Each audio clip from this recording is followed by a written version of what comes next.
welcome. Thank y'all for having me today. I'm excited. Yes. Thank you for joining us on Talk to Them. I'm one of your hosts, Kenitha Wade. And I'm your other host, Renata Mitchell. And today we have Trayla Lomax. Thank y'all for having me today. I'm excited to be here. We're excited to have you. We'll start off with our weekly check-in. It's still the beginning of the year. I think it's off to a good start. There have been a few things that keep coming up, but nothing has kind of, made me change in the way I feel about that. It's a good year. I'm expecting a lot this year, so I'm just excited. I don't think there's anything that can change that mood for me. Just being excited and being ready to go and all the things. Although my biggest challenge right now is I need my brakes done. I need my brakes done so bad. I'm like, oh my goodness. So I told my brothers and them to do it. But my husband's like, no, I got it. So he's going to take care of it before I come back. I leave out of town next week. So I'm like, I'm going to St. Louis. It's so cold. It is really cold. Every year, this time of month, we have our leadership conference, and it changes every year where it's at. And this year is in St. Louis, and it's always in January, so it's always cold. It's always going to be snowing or something. I might get stuck down there. Who knows? But that's wild. You ready for it? But I'm ready for it. Yeah, it kind of sets the tone for me for the year to get my mind right with volunteering and work stuff, and like remember why I'm doing the things I do at work, and also reconnecting with people I haven't seen since last year and things like that. So I'm really looking forward to that conference trip next week. It's going to be a lot of work because I got to manage 12 students, and they're adult students. So it's not like I got to take a bunch of kids, but managing people out of town that have never been to this conference and they don't really know what to expect is going to be, a lot of work for me, but I welcome it. And we have a panel discussion. There's a lot of stuff I'm just trying to get my mindset ready for next week. But that's a good way to start off the year, a leadership conference. And just, that's a good focal point. Because like you said, it'd be starting off and then something going, but having that refocus moment to just dive back into it. Yeah. I've been doing this since, I think the first conference I went to was in 2014.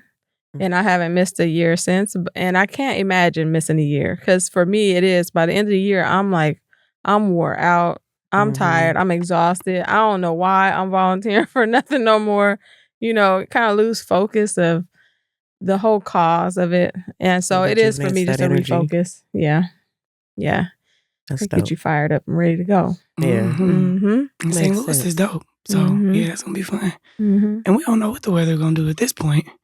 It's raining, fires, it's snowing in Atlanta. Yeah. I've seen that video. I've been loving watching them videos.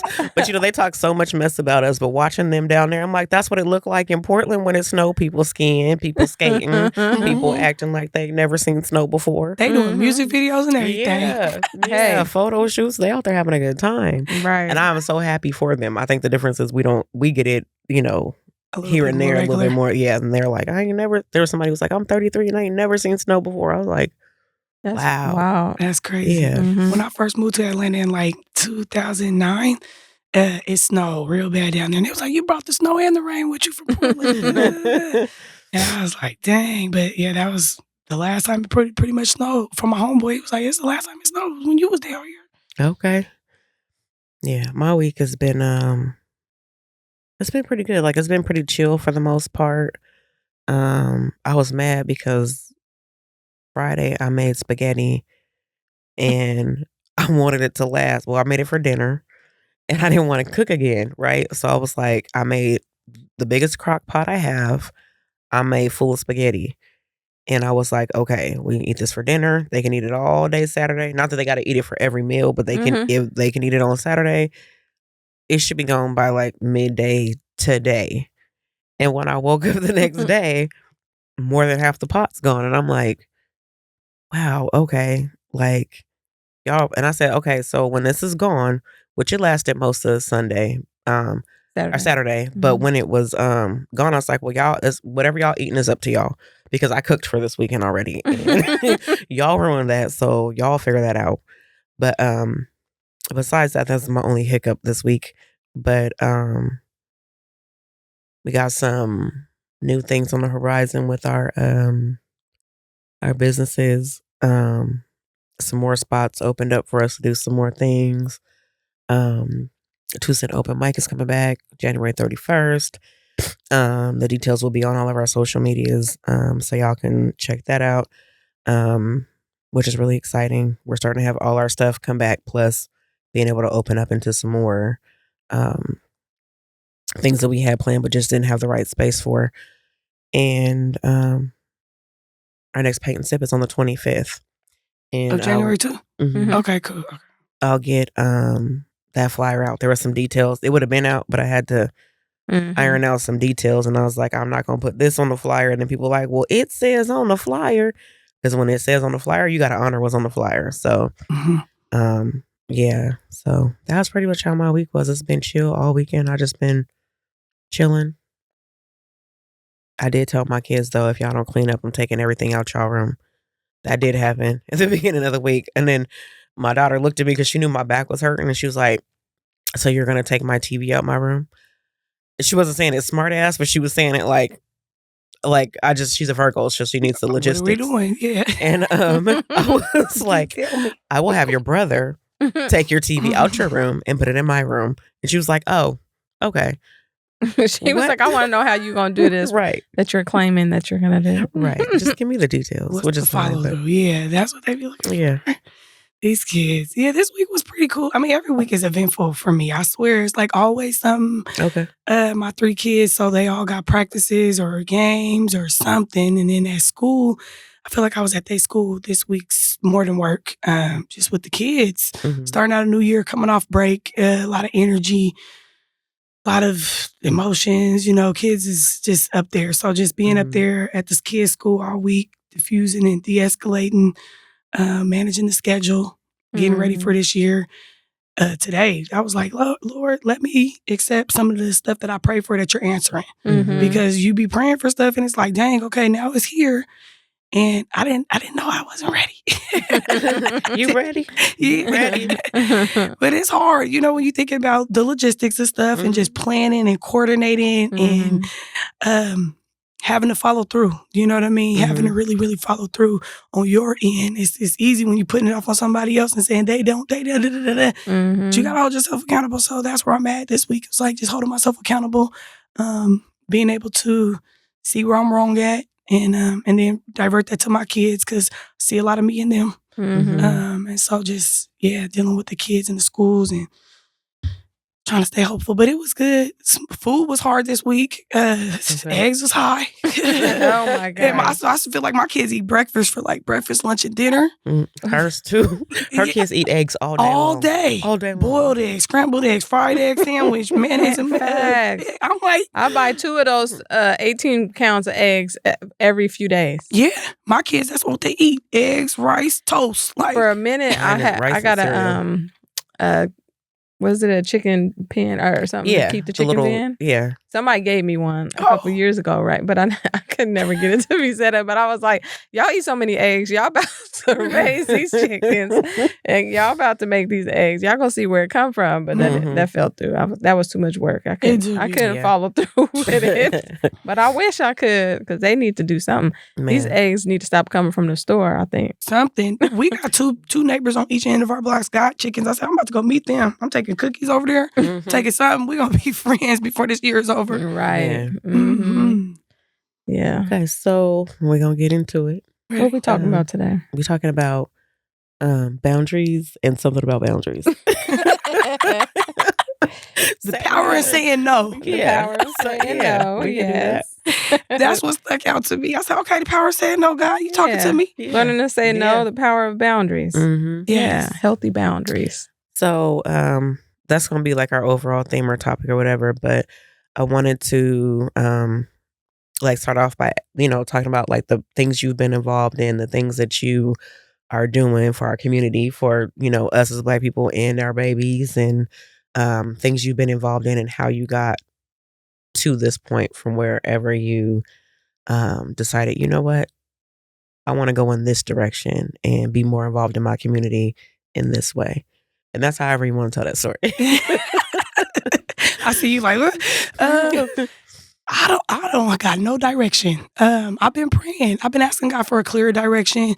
I love kids. I've always just loved people. You be like, Sister Mary Clarence was like, what you wake up thinking about and what you go to sleep thinking about, that's what you're supposed to do, And people have always been my passion. So I never really knew what to do, you know what I mean? But just be accessible and be available. And so that's come with the boundary. And so, but working in the schools really helped me out. I love the organization that I work for because of the position that it put me in, to be at the schools, volunteering, kind of like just seeing the need.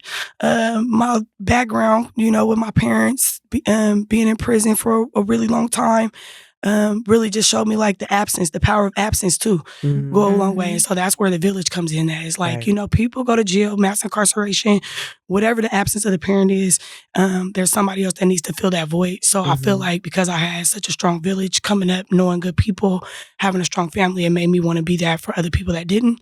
And so, that's why I am where I am right now. And my direction now, moving forward, is just establishing a more concrete programming, getting into partnerships. I like to do collaborations. I don't want to just do nothing by myself. That might be a vice too, but I like to do stuff with people to where we coming in and we gonna meet the needs. That's my motto, is like see a need, meet a need. So that puts me at where I don't want to just do one thing. I want to be able to do whatever it is that our kids need. And the more that I'm seeing that, goes back to the SEI saying, it's like, we don't have a children problem, there's a parent problem. So therefore, it encompasses the stuff with that too. It's like being able to support the kids, their families, meeting those needs. So that's where I'm at with that. My cleaning business, I had to do an opportunity of doing like some cleaning with parents that have foster children. So they're, taking on more children than they kind of expected, and going in and giving them support tools on how to manage and mitigate that. With structure for there. But yeah, my passion for people is where I'm at and why I'm at there now. I want it to be more structured in what I'm doing, is why the boundaries have been important. Because it's not just for everybody else around you, but for myself. So that's where I'm at with like creating the right boundaries and the expectations and all of that stuff. So yeah, that's where I'm at. Yeah, well, I want to say two things. Wanting to work in collaboration with people is not a vice.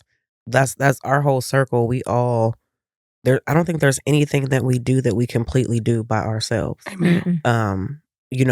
There's some things that you may need to do by yourself in life, but everything is better when you have the right people around you helping to support you with whatever, even if they're not physically doing anything, but they're like, okay, this is my idea, and you support them through talking through that idea or whatever it is. Being in community with folks that are like-minded and want to do the things you do, where sometimes, like when we started the Paint and Sips, she hadn't been planning on doing nothing like that, but I was like, I feel like you can do it, and also this is what I want to do. And then as my friend, it's like, or her candle stuff, I don't know anything about making candles. Well, she didn't either not that long ago, but now she really do. But you know what I'm saying? Like, it was like, okay, well, what we tend to say to each other is like, okay, what we doing, or what you need me to do. And it feels good. So wanting that, like, I don't think that's a vice. I think that's, it's a mature state of mind to be like, like people be like, oh, I did all this by myself. Didn't nobody help me? That's not true. The most successful people have been helped by a lot of people. You know what I'm saying? They're just the face of whatever it is. And everybody has their part to play. So we all have the things we're the head of it, but all of that comes with support from all of us. So I wouldn't take that as a vice, and I wouldn't put any negative energy on your want for that, because then you'll keep yourself from doing it fully. I feel like if you're like, but dang, I shouldn't be, you know what I'm saying, I should be able to do this by myself. Like, no, lean into that. Yeah, I love the community. I think more so the word vice came from just kind of like not doing nothing. Sometimes when you're looking for the team, you look to the left or the right. And now I'm just kind of like in a place where my higher power is like, you got a lot of stuff right here that you need to be doing, and that's where I'm at too. It's like, I'll be waiting like, oh, we gonna do this, or we gonna do this. And everybody's busy. So it's like everybody managing kids, jobs, work, all of the stuff that we doing for ourselves. We have to make this time to do this, because we answering to, the job every week or whatever, life's things. And so now I'm kind of like at that point where I'm like, okay, 5 o'clock club. I'm waking up at 5 again, you know what I mean? Making my bed every day again. Coming out of, just different things. I went through grief for a while. Grief is forever, but, I was at the beginning part of grief for a long time. And so that was like the vice. It was like, oh, I'm waiting for somebody to pull you up. And although I have a strong village, I have really good friends, strong village. I love y'all. Everybody is very strong, but sometimes there is only those types when you gotta, it be you and God, you know what I mean? To really figure that out. So that's kind of like where my last end of 2023 was like, it's just you and God, and you do got the people, and God has laid the table and he's put the team out there. But I had to answer to myself. And so that's what it was. It was like, okay, Trayla, like, sometimes it's just you. Ain't nobody washing your back for you. And then sometimes you get started, starting to put those ideas into, real life, bringing them into real life, and your team is going to come to you. You know what I'm saying? Like we're not going to talk about what we was talking about, but how you said you want to do this. We're already in the works of that. Then bam, there's a collaboration. But when you may have been sitting around like, okay, not that you're not doing nothing, but like, who am I going to get, or how is it going? It all starts to fall into place. It does. So like, and we had a few episodes back, we were like, it was the just do it, just go for it. That was the message. And it was like, okay, that's what we had to do. And everybody starts to fall into place. Even if you don't have all the pieces in the beginning, randomly you'll run into somebody who does this or does that, or it's like, hey, I see, can I help you with this or whatever? It's been happening for us time after time since we all decided to just do it. Yeah. And if you I need applaud y'all something, because I do see, for one, the growth. So this is just beautiful because I have just kind of like on the sideline, just watching your friendship prosper, the growth, the communication, just even as individuals with the individual projects that y'all working on, which is the powerful message too about boundaries, right? Because sometimes being accessible to so many people, that's kind of, they may be wishing or hoping or still have the same aspiration, but then when you set the boundary of like, who is about to do this with me? Yeah. That's when it is able to really show its fruition. So I appreciate that y'all kind of mitigated through a lot of people and stuff and situations, and then y'all found this, and it's like, oh, okay, look at that, So it is out there. So that's not, this whole mission is not in vain, and I appreciate seeing that from y'all. And the consistency in that too, because that's what people need to see. That's why it's important to really do what you have to do, because that's the message for other people, being exactly who you are as the individual that God chose, that he designated for, the mission, the concrete.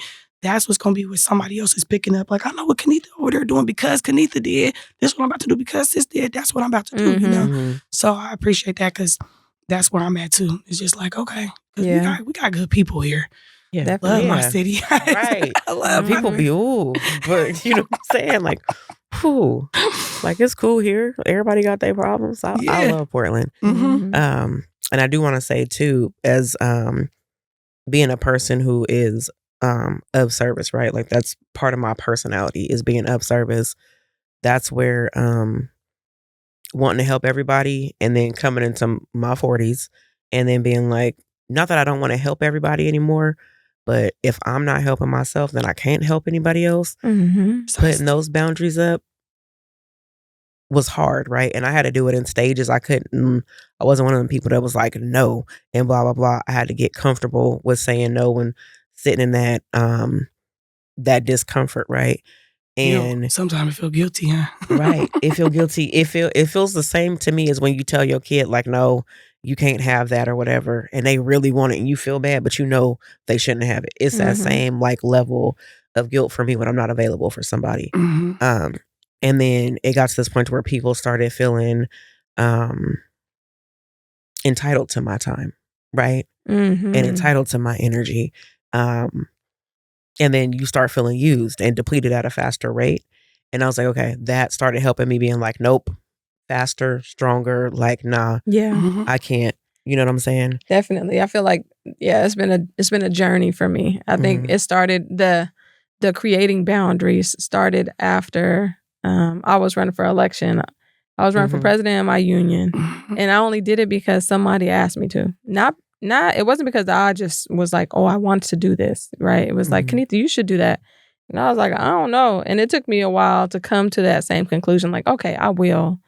And to put in so much effort, and then the way things that played out, and I feel like high school drama, people saying I was cheating on my husband just to drag my name through the mud, right? And in my union, and I have never cheated on anybody in my life, but this was what was being said, and it was somebody's perception or whatever, but they're starting these little lies, and I was like, are we grown? Or like, what is this?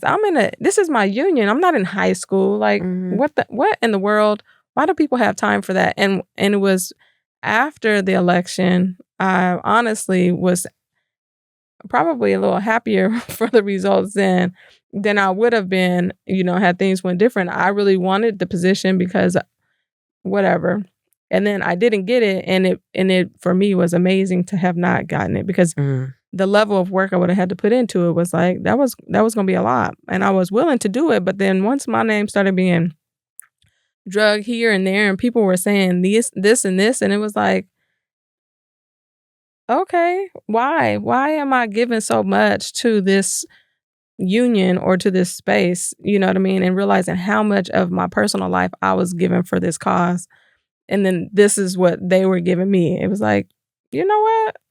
That's okay. I'll save my energy for my own household and for my own family and for my own, what I want to do. Endeavors. Yeah. And so I kind of really, it was that point where I stopped. Like, you know what? I make time if I have it. Right. But first, this is where my time is going to go. Right. And so I had to just drag myself back, but saying for a long time, like, listen, I can't do this. I can't be the one to do all this. I need help. I need help. I need help. I need people to step up. I need people to do this.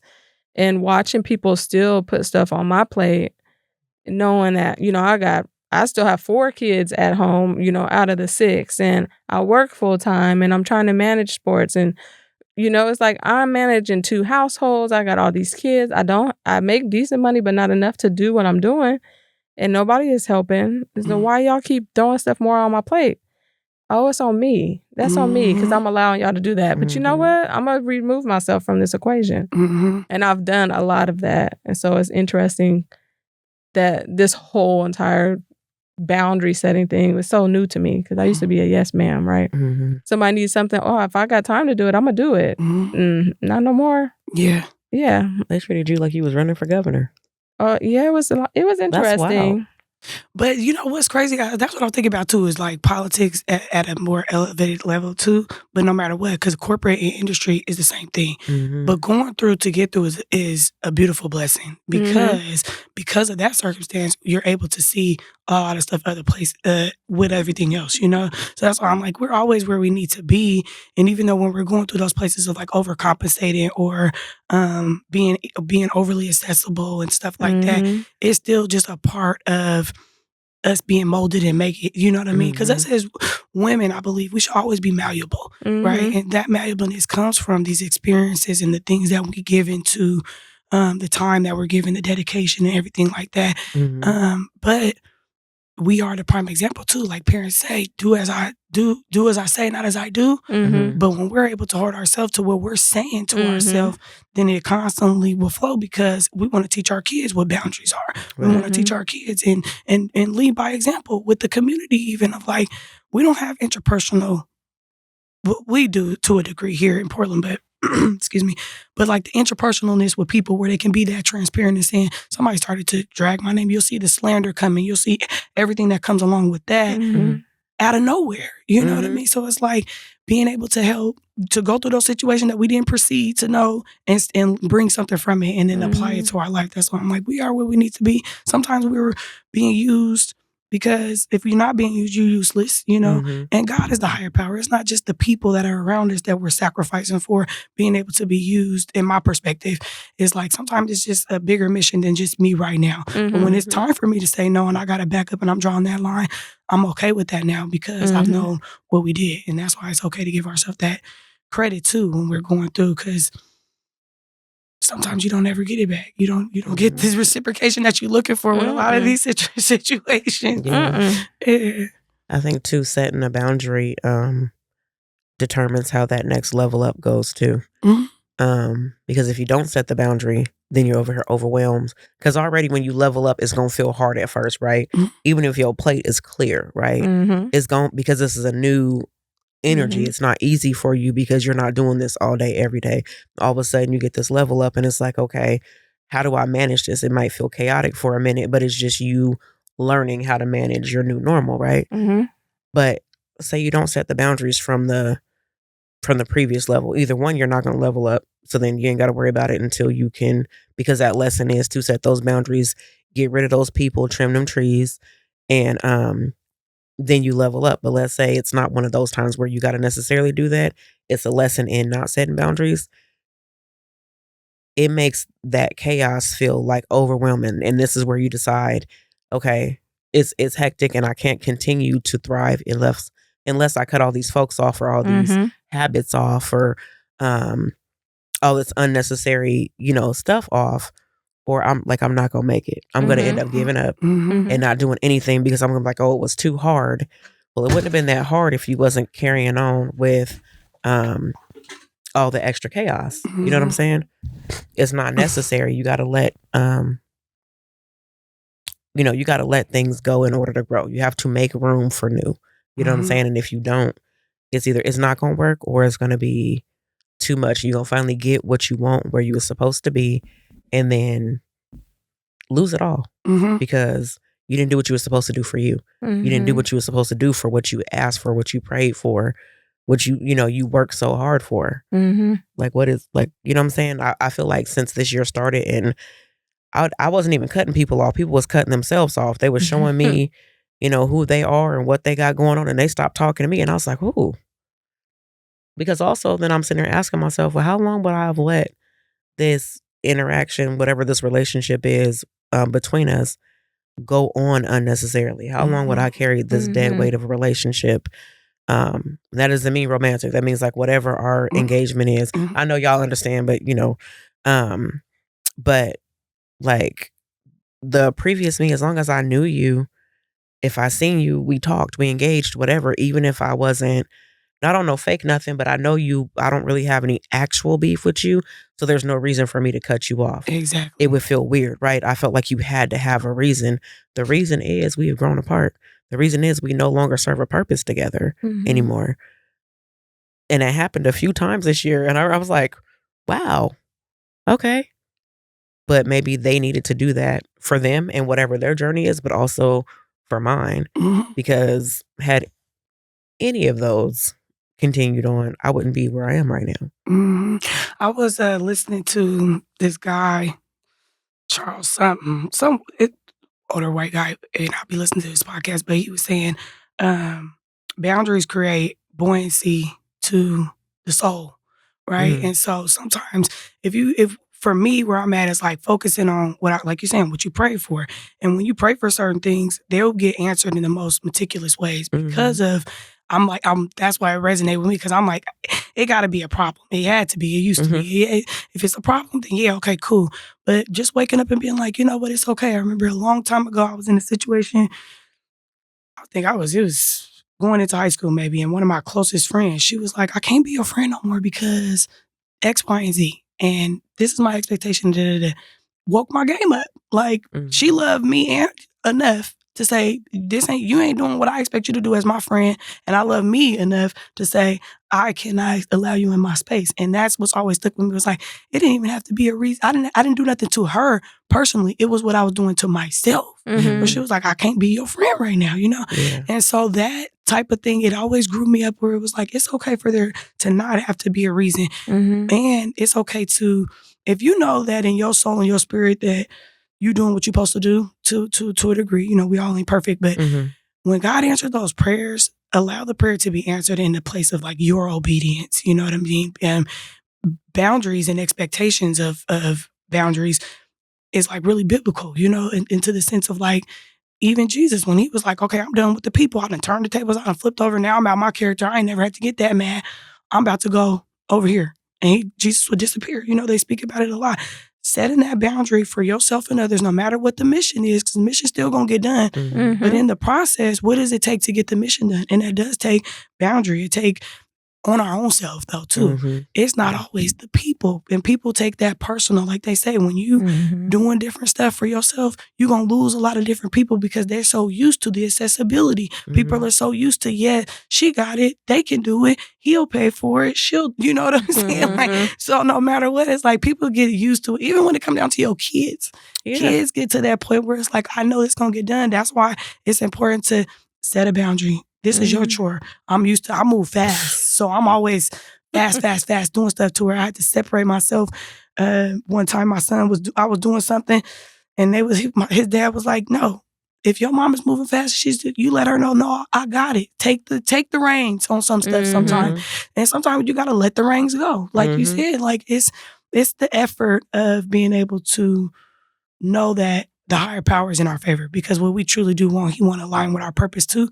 And so when we're doing things that may seem tough, it's just more of the confirmation of like, you on the right mission, because it's not meant to be easy. And to elevate, to get to that next level, you got to go through certain stuff, you know? So that, and it do be hard. It's hard. It's when you have a spirit of servitude and wanting to fill every need.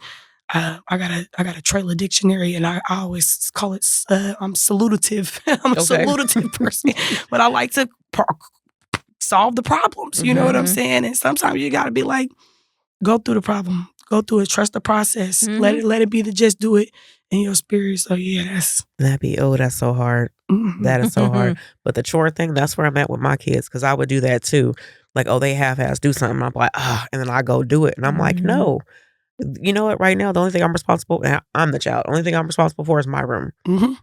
Y'all got the rest of this. It's broken up into difficultness, you know, to compensate. You know, you may have a larger surface area, but you got the harder chore or whatever. Yeah. So, and I'm treating him like my granddaddy.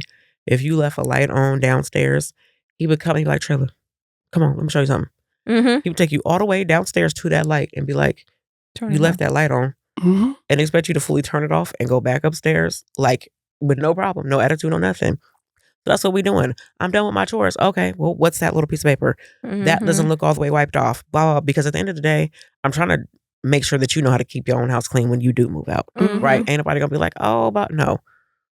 Y'all need to do your part. You need to participate.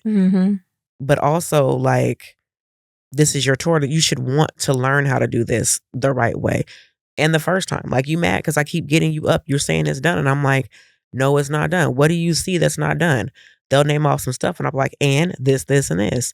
Because I need you to be able to see it on your own. I need you to be able to get up and do this on your own. So then the first time you do it and I go check, I'm like, okay, cool. And then you don't have to get up 50 times. But I'm not going to do it. And it's annoying right now having to be like, this ain't done, that ain't done. But it's putting those boundaries up, right? So I'm not doing what you're supposed to be doing, but also holding myself accountable to, I said that I was going to pull back so they can learn these lessons. And then it's not until they can fully do their chores right that they are going to start earning money for it. Because at first I was just paying them anyway. I was like, no, if I can't go to my job and do what I want to do and get paid, I got to do my full job. You know what I'm saying? And get paid. If you don't, I mean, I'm not going to fire them, clearly, because they got to do their chores. But you know what I'm saying? There's a consequence, right? That's why TVs will come out of rooms. And I think it's important for me to be like, no, because I'm a mama. I want to keep them from suffering. I want to keep them from going through anything. But they have to. I can't release them out into the wild. And they ain't never had to, you know, bob and weave or nothing. So it's hard for me. I can't remember which, like, I don't know if it was a cousin or a guy friend who was like, you got to let them suffer. And I was like, no, I don't. That's where the lessons come from sometimes. I know, but as a mom, you want to, I don't want you to fall. I don't want you to bump your head. But you have to, or you're going to be struggling out here. We all know people who were coddled their whole life and they can't do shit. You know what I'm saying? I don't want that to be my kids. And I think I like what you said, because that the concept of like, okay, the balance of the boundary is the accountability. Because I do like move fast, and I'm like, okay, they didn't do this, I'll do it in the morning. But that's lazy parenting to me. I had to realize like that's being lazy too, because being a real parent is you got to get up, I got to follow through with them, take them down there to that. My kids right now with the dog, it's like, here, you got to walk the dog. This is how you walk the dog. You refill the thing. And that's the consistency in it. It's not just like, okay, as a parent, I'm going to get it done. As a parent, we're teaching. It's the parental part. And, you know, the dynamics of households is so different right now to where as moms, we're filling roles sometimes that we don't. Single fathers too. Maybe they're doing a lot of the emotional lifting that they wouldn't normally have to do if it was two parents in the household. So just having that balance too is another part of the boundary, because boundaries is a part of the accountability. And that's hard because we tired. We managing a lot. So having those boundaries is kind of like holding ourselves accountable, because it's like, okay, maybe I didn't do this for 2 days, but I know I need to. I've been like, okay, I can't miss a day with certain stuff. And so that's what's like, okay, I got to wake up earlier so that I can make time to do those things that I need to do in the morning that I know set the tone for the rest of my day, because I saw when I don't do it, how my day flows. You got to mount up in this day and age, because you don't know who you're going to encounter, what they may be going through. Somebody might cut you off. And because you didn't pray that morning, now you're trying to cut them off instead of being like, dang, okay, I accept they might be having a bad. They got to get somewhere faster than I got to get there. It may be an emergency. You don't know what nobody going through. So, just having those boundaries enough to hold ourselves accountable and be consistent with the things that we need to do for ourselves is why I do respect boundaries. I think that it's a strong thing, and there is power in it, because the power is within ourselves. And I think if we really just knew how much power we have, like we in this phase of like manifesting and being focused and being woke, knowing that power is like where we get courage, the open doors, all the stuff from, but it comes with power. It comes with the boundaries of discipline. Discipline is boundaries. Having to discipline ourselves, having to be able to know when to set a hedge around ourselves, having that peace space and stuff. So yes, it's real important. It's necessary. Yeah. Get through sanity. I think the first time that I had to set a boundary with my child, she was like 2. Well, because before that, she wasn't. I don't give a fuck what you're talking about. None of these boundaries mean anything to me. You're my mom. I'll get back in your stomach if I want to. It's how she has lived her life. But it was Miss Wells, right? She seen me and Ari with our purses, the kids' backpacks, this, and she was like, if they want to bring this back, because the only thing that my daughter has had to have on her is an inhaler and an EpiPen, which, she's supposed to have on her person. But she had this backpack with a doll and a stuffed animal and random crayons and chalk and whatever she wanted to put in her little backpack. She wasn't in school. This was just her little backpack. She's like, if she wants to bring her backpack, she needs to carry it. And I was like, but she's so little. She's like, but she wanted to bring all that. So she needs to carry it. And I was just like, my daughter can't carry a backpack except for when she wants to. And I was like, that sounds crazy. Yeah. And I was like, okay. So to this day, they'd be like, Mom, can you hold this? I'm like, the Wells said no. Like to this day. The Wells said, because when she was little, she couldn't say Miss. And Miss Wells was the only person that we called, that she's seen regularly, that we called Miss. And so she was like, the Wells? And it's just been a thing since she's been like, she was 1 or 2. And so, yeah. The Wells said no. The Wells said, I can't carry that for you. Now, if you want me to hold it for a second while you tie your shoe or something, I got you. But me walking around with my purse and whatever else I got, or if I ain't even got nothing, you just want me to carry this because you don't want to? Right. Shouldn't have brought it. Kids will do that. I was thinking about you all the time, because you have a lot of kids. And and it's hard to sometimes put that boundary up. I remember one time, this was the time where it stood out to me the most. We went for a bike ride, and a few years ago, we used to go for bike rides all over Portland. Me and my son, and sometimes both of my sons. The girls are not so much. They a little squirrely. They get lost. They've been ran off somewhere on the bike. I gotta track them down. So we rode. We used to go to Marine Drive, and then we used to go downtown, go across the bridge, and we all had our bikes. But we were on the bridge and we needed to get down. So we had to go down these stairs. It was some steep stairs, which meant we had to pick our bikes up and get them down there. And my youngest son, couldn't. So he had me. I almost died this day. I felt like I had to pick up both bikes. I'm trying to get them down the stairs. Right. And I'm like, see, this is what I'm talking about. Don't ask to do something you can't do because you putting it on me. Now look what I got to deal with, And I remember fussing the whole time because I was pissed. It's like, okay, so you picked it up and you wanted to do this. We had to go down the stairs from the bridge. So there's typically an access to some bridges from the street. Yeah. And it was down into the Pearl District or to the Northwest area. So I had to pick up his bike and my bike to get them both down the stairs. Or I could have left one, but these stairs, They're these were some skinny. They're long. stairs. Yeah, I know exactly. Yes, I was like, oh my gosh, I'm all going so slow trying to hold on to these bikes. Like, mad, what the heck am I doing? Like, this boy got me carrying these 2 bikes. And after that, it was like, listen, if you can't do it, then you just can't do it. You're not going to give it to me to do in addition to what I already have to do. You got to carry your own. You have to. And that leads to a good point, too, about boundaries allow other people to learn how to treat you because you teach people how to treat you. You know what I'm saying? And being the yes people, I think it's natural for us sometimes, too, as women. We just want to give. People of servitude, too. But, like, you got to teach people no, like, you know what I mean? And teaching their lessons of like, no, this is not what I'm going to do. And being able to implement that for them. Because some people, they don't even know. They don't look at it even like they using you sometimes because they don't realize at it, that's your role. That's what you do. So it's like, if you're not teaching yourself to be like, this is my capacity. And I work on that a lot, like in my cohorts with my people. Capacity building. When you start to get to a place where it's like something is making you feel uneasy, it's bringing you out your character, you're getting upset, you don't got the capacity for that. And if you want the capacity for it, then that's something you can deal with and sit down on your own and you navigate how you can do it so that you're not, so there's not a strain or stress to you then, you know? But I think setting boundaries will help other people learn how to treat you, and it'll allow us too to learn what we can handle and what is not necessary, and to be able to differentiate too. We're like, people that really love you gonna consider what may be too much of a weight. People that really, not saying our kids don't, because sometimes they just don't know. They just expect it on us to be super weight. Yeah, but that's a part of teaching them. Like, okay, my mom might need us to, I remember with my kids, I used to have the little one, car seat, diaper bag. Junior was such a latch kid. I used to have the car seat and still have to carry him too. Like, couldn't put him down. You know, thank God for her. Sorry, she's so independent. She always just been independent. Like, so it made it cool. But like, yeah, like, dang, you gotta show people like, and when you get to lifting them weights and being like, I know I have learned one of the first ways that I started saying no that made me feel was stronger than no, because I felt like even though no should be a full sentence, it helped people to understand like how serious I was. When people would say, "Oh, Renata, can you blah blah?" I do not have the capacity for that.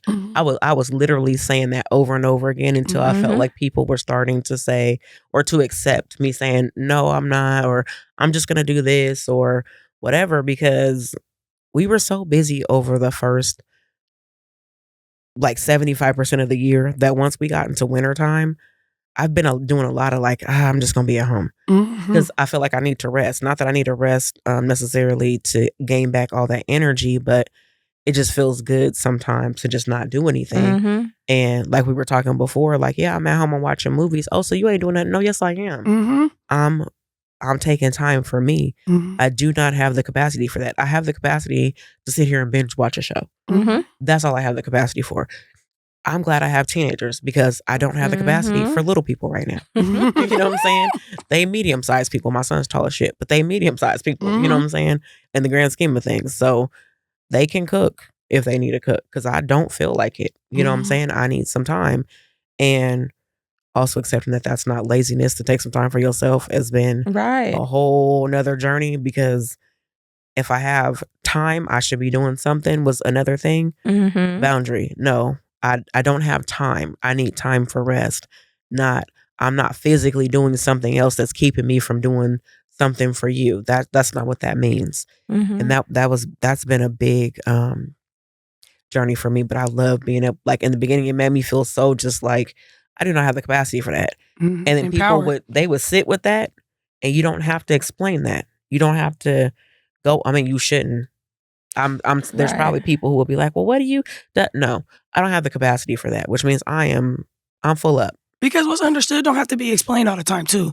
My cousin, he always be like, well, it's not my job to teach other people. And I've always been like, yeah, it is. Like, you're so smart. Like, you need to share your dynamic. You need to share your perspective. He's like, no, I don't. If they don't get it, they don't get it. And I'm at a place now. I just got done reading Rest in Brazil. I read a while ago now, but Rest in Resilience. There is resilience in our resting and being able to say no, because setting a boundary, too, is like, if I know that I'm not showing up as the person that people expected me to be today, I don't want to show up because then it's gonna not. Then I'm not gonna really get the result that I want. I don't want to go and be flip out Trayla. I don't want to go and be crazy baby mom Trayla. And my mama, she didn't have her medicine this morning, Trayla. You know what I'm saying? So I don't want to be that. I want to be ready to be able to be like, okay, I'm ready. And when I'm not, I'm not. And it's okay to not be okay. And it's okay to say, no, we're not coming today. That's why I encourage everybody, take your PTO. If you got a job that offers your PTO, take it. You know what I mean? Storing it up, thinking you're going to go on a vacation that you're not even saving for yet, don't make no sense. If you're tired that day, don't show up, because it's going to be a domino effect into something else negative in your life. When we can say, no, it's okay, I'm about to do this today. I read Emotional Intelligence, that book too. It talks about watching shows. Sitting back and watching shows give you an empowerment, because you're able to see how other people are acting in dynamics that's not really real world, but you get that sense of like, oh, okay, well, when I do encounter this situation, I want to encounter it like this. All of that stuff, everything that we're encountering is a divine intervention to add to what we're doing to better ourselves. And the more that you better in yourself is how you're better in the world and the community. It starts with us as individuals. Individuals make strong families make strong communities, and it goes on and on from there. So it's important. It's necessary. It's necessary for us to be resilient in our boundaries, for to build a strong community. We need to implement boundaries by creating, strong partnerships with people. And that's good. I think it's really like underestimated too about what it does and how powerful it is too. Yeah. It is. And I think that part of that is because I feel like a lot of people who violate boundaries on purpose tend to be people who are higher up in situations, whether that's our government or maybe people's supervisors or whatever. They're going to violate your boundaries, especially, and I've said this before too, those of us who are in, it's a part of our identity to be of service, right? No matter if it's corporate world or, nonprofit world or whatever. A lot of us, our pay isn't that high because they know we're going to show up to do this job because this is who we are. You know what I'm saying? Or, oh, can you work these extra hours? Or I need you to get all this work done, but you still only have 40 hours. There's no overtime. There's no downtime, or, you know what I'm saying? You're trying to structure your schedule. Well, I need you to do this. I need you to do that. Well, I put an admin day on my calendar for a reason. You know what I'm saying? You want me to get all this other stuff done. I can't get it done because now you're coming to tell me that this is important. That can wait till tomorrow. You can do it. You know what I'm saying? I don't have the capacity. You know what I'm saying? It's so important to set those boundaries everywhere, right? And work was another place where I found it hard to set a boundary, because right now, at the end of the day, you control to an extent what happens outside of here too. Because if you let me go because you're mad that I decided to, set a boundary or tell you I don't have capacity or I need help with this, then I might lose my housing. I might lose my kid, not my kids, but my kids gonna go hungry. All this stuff could, snowball because you asked me to do something, and if I say no, you're not gonna take it the right way. And we're an at-will state, right? So they can say they fired you for any reason. We let her go because her work ethic was slipping, or she wasn't putting in as much time. I say in interviews now, I am balancing my work and my life. I'm not putting more in than what I'm getting paid for. And I don't mean that if this is a $20 an hour job, they're only getting $20 an hour from me, or if this versus the $40 an hour job. What I mean is I'm going to do this job description, but don't pile on me. I have kids. I need to take care of them. I am their only parent. You know what I'm saying? So they need me. I need me. And I'm not doing all this extra stuff. In most jobs, if you look in your employee handbook, there is something that says, and not all jobs, maybe I'll take that back, not most jobs that I work, there is something that says, if I take on another role for more than 30 days, like say we all work together, you open your own business, so you move on. Your job is not the same as mine, but I'm taking on your caseload or whatever, right? I get paid for that. an additional pay for doing 2 jobs. A lot of people don't know that. And a lot of people is not asking and getting it considered because we don't know to ask. Right. Like these it jobs. Seems outlandish. Yeah, and they're getting savvy into it. That's a whole girl, yes, because and they other will job duties at the end of every job description. Yes, we've just changed our whole thing in one of the organizations I work for have changed their job titles where everybody has the same job title. And what it was to infringe the mindset upon us that in somebody's absence, we'll all be able to do the same job, but we actually don't. Everybody's deliverables is actually different. So maybe we do have the same job title, but we have different departments. So the deliverables just not going to be the same, But it is unfortunate that we're not able to really have safe spaces like this so that we're being able to bounce off one another with what that means and get the empowerment of like, if this job is not, there are other jobs out there. People have job loyalty a lot. And it is hard to, because a lot of us, me personally living check to check, it's like, okay, boom, I got to prepare myself in advance to do this job change if I'm going to do a job change. And then what if it's not there because work-life balance? People, my kids don't got to, get to school till 8:45. The doors ain't opening. It's wintertime. My kids outside. So dropping them off 40 minutes early so that I can be at work on time is crazy. You know what I'm saying? Not being able to clock in until I sit at my desk when y'all know y'all hire somebody with kids, just different stuff like that. It's just like create those boundaries so that we can be more accountable with looking for other things too. Because where there's a will, there's a way. Yeah. And that's where I'm at now. It's like we've got the will and God will make the way. Yeah. He really will. And the job before this last one, I stayed there 3 years, I think. But it was well into the first year, or not even well into the first year. In the first year, I was like, I don't want to be here. But I felt like I couldn't leave, right? Like I need to, I need this job, right? I can't let go of this job without another job and all this, that, and the other. And then I finally was like, with all the politics of the place and all the other bullshit going on, I was like, I can't do this anymore. I have got to go. And it's crazy because we were off because my son had pneumonia. He just gonna bring it home one day, like bring it home one day. No, because like it was a choice. Listen, ever since COVID, we are a mask wearing family, and he was going to school not wearing masks, and we have never had pneumonia, never, and never had COVID. But he brought COVID home. No, I'm sorry, he didn't bring COVID home. The little girl brought COVID home. He brought pneumonia home. Like we got sick twice last year in a way that I was like, hold on. This is not our normal thing or whatever, but just sitting at home reflecting like, this is not where I want to be. This is not what I want to do. I'm not happy. I get up in the morning and I'm just like, ugh. Like, everybody, or not everybody, a lot of us want to hit the jackpot, win a lot or whatever, but it was more of a, like, I really don't want to go in here today. Can I please check my ticket and I get to go to Salem instead? You know what I'm saying? Like, not just because I wanted the jackpot, because I didn't want to go there. And then when I'm off and we sitting here like can't breathe and ain't got no energy and all that, I'm like, why am I going back there? And so interviewed, got hired somewhere else where I'm way more comfortable. And it's just, and it wasn't necessarily, it was the agency overall was just horrible. It wasn't necessarily one particular person. It was a lot of people there that just made it difficult to want to get up and go there every morning. But you do because you want to go help people, right? And nonprofits sometimes is real cliquey, right? You got to know somebody to get in at a lot of agencies and stuff like that. And I don't know if it's purposely set like that or if that's just the culture or whatever, but it's like, you tend to be like, ooh, I know you looking for something. My job is hiring for this. So you kind of get like a, yeah. You know what I'm saying? And then if I refer you and I'm a good employee, of course my supervisor will be like, okay, well, let's see what they about.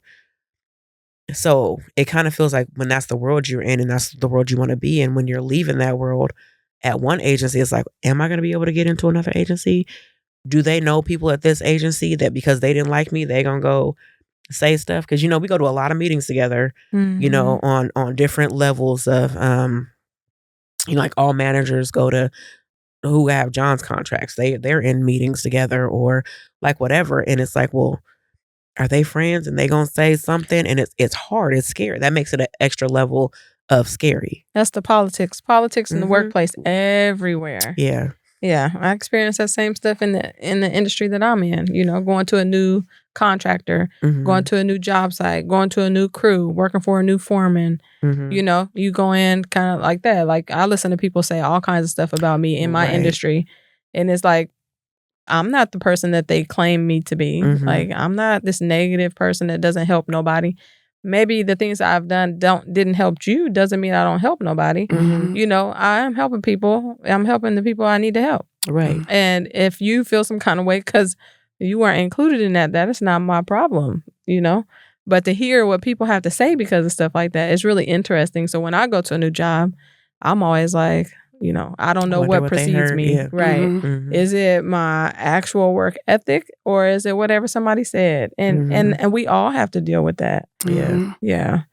My boundary is minding my business. Like my last year's motto, I've been trying to lean into like practicing. And it takes practice. Like minding your business comes with knowing what God has for you, not what we are trying to go implement and stuff for ourselves. I was talking to somebody and they was like, well, I went and somebody said that somebody was going to do this. And I just assumed that it was, what's the name?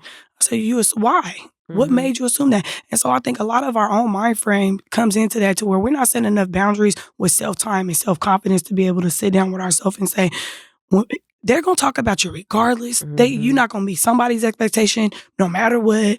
It's just going to always be something. So being able to go into these places, minding your business, like this is what I'm here for. I'm coming up, showing up, doing my best. I'm already and where I need to be mentally. Everything else will be because it's going to always be something else outside of there. And that's the boundary that I've had to create now too. Is like, I can't please everybody. I cannot feel every need. I cannot, you know what I'm saying, do all of the things that I really want to do, even if I really want to do it. If I could, I really would. Yeah. But I can't.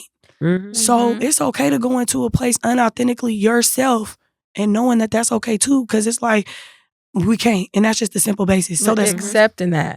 Accepting that. And not letting nobody make you feel guilty for not being able. At the end of the day, what people be expecting from somebody else and what they put in themselves be two totally different things. Absolutely. It'd be like, hold on now. You are criticizing me because I'm not doing the extra XYZ this, but I'm doing extra this, but you're not doing extra none of it. Right. But you are upset with me because I didn't do what? You know what I mean? Like what? It's funny that you say that too about the minding your business, because when I came into this position at this agency, I was like, I'm gonna come in here and I'm gonna mind my business. I had to say that to myself. I'm gonna do my job. I'm not getting involved in no extra anything, because that we talked about this last week or the week before. Like it put a target on my back, trying to help other people with their stuff, and I'm like, you know what? Nope. I'm coming here. I'm gonna do my job. So, and then people still come to me. Oh, this person, this or that, and blah blah blah. I'm gonna let you vent. I'll be your sounding board, because I know that people are drawn to me in that way. They feel like they can talk to me and this and that, and you can, and whatever you say is safe with me or whatever, right? But I'm not about to put no action behind what you got going on. Right. You know what I'm saying? That's for you to work out with that person. You want some advice? I'll give you some general advice that you can't say, oh, Renata said this or Renata said that. Nope. Renata did not. Renata helped. And I've never really been a this is how you should do this kind of person. Other people say what they're going to say. And then I'd say, based on what you said, these are what I see as options for, your circumstances.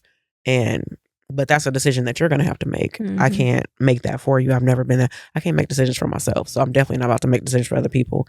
So, I was like, that's big for me this time. I'm not riding out with nobody about nothing. If I ride out with you, that means we share blood or some kind of bond, like in this area. You know what I'm saying? Like we not, no, I'm not. No, can't do it even with family. I think that the politics just come down to it where it can kind of just get unhealthy in the sense of like you said, with the politics of the programming, because I want to work. That's what pushed me to entrepreneurship too. Being able to be in an environment where like we pushing stuff upstream and then it's just being rebutted either because it wasn't their idea or because it doesn't fit, their visionary. That's not fair either. And it's keeping a lot of people in a complacent state and just devaluing. People do need validation. Absolutely. And boundaries, validating ourselves, being able to move forward with knowing people around us. Like, it's not you, it's a me thing. However they take that, that's it, But yeah, it's very important. It is. Okay. Well, we are reaching our hour. That was a really good conversation. It do. When we having good conversation, it don't feel like it like an hour at all. The next thing you know, we be over time. Right. I'm like, now we at 1:15 and Philip like, I told y'all. All right. So at the end of every episode, we always leave a gem. Kind of thinking about all the things that we've brought up and spoke about today.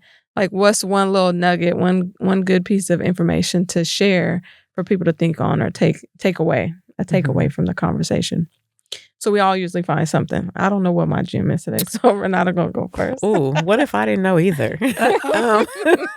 So I think mine is going to be the part where we kind of talked about letting things go in order to level up, right? Setting those boundaries that make sense and clearing out that space to be able to level up and be prepared for what you got coming, because it is going to be chaotic while you're trying to learn your new normal. So, trimming them trees, making space, and just kind of making sure that you're preparing yourself for what you asked for. Mm-hmm. So it can be as comfortable as possible. Mm-hmm. When you get there. Yeah. Mine would be like, I really don't think that unhealthy people can create boundaries. So I think that for me, the gym would be to just focus on self-health as much as possible, so that when you're creating those boundaries, they have the right motive and the right intention behind them. It doesn't have to just be so considerate of everybody, but that it's not like coming from a bitter place or coming from a place of malice and stuff like that. And, like the saying is, like, boundaries beget buoyancy in the soul. It's my gym. Okay. Mine is, we all know you can't please everybody, but realizing that not all chaos is bad chaos. There's a lesson to be learned in every situation, and trying not to focus on the negative and more so focusing on the lesson that was learned in the situation, I think is probably a better way to receive stuff, because knowing that on the other side of that situation, no matter how uncomfortable it was, there's a lesson that you can implement that you should never have to endure that again, or you should be kind of moving above it. It will help you elevate, right? So just remembering that you can't make everybody happy, and not all chaos is negative. Find the value in it. The fuel for the level up. Period. Yeah, and that's what it is. Every day, every situation, we leveling that. Finger snaps. All right. Well, thank you for joining us on our podcast, Talk to Them, where every voice matters and every story counts. Yes. Is that it? Okay. They got it. Every week.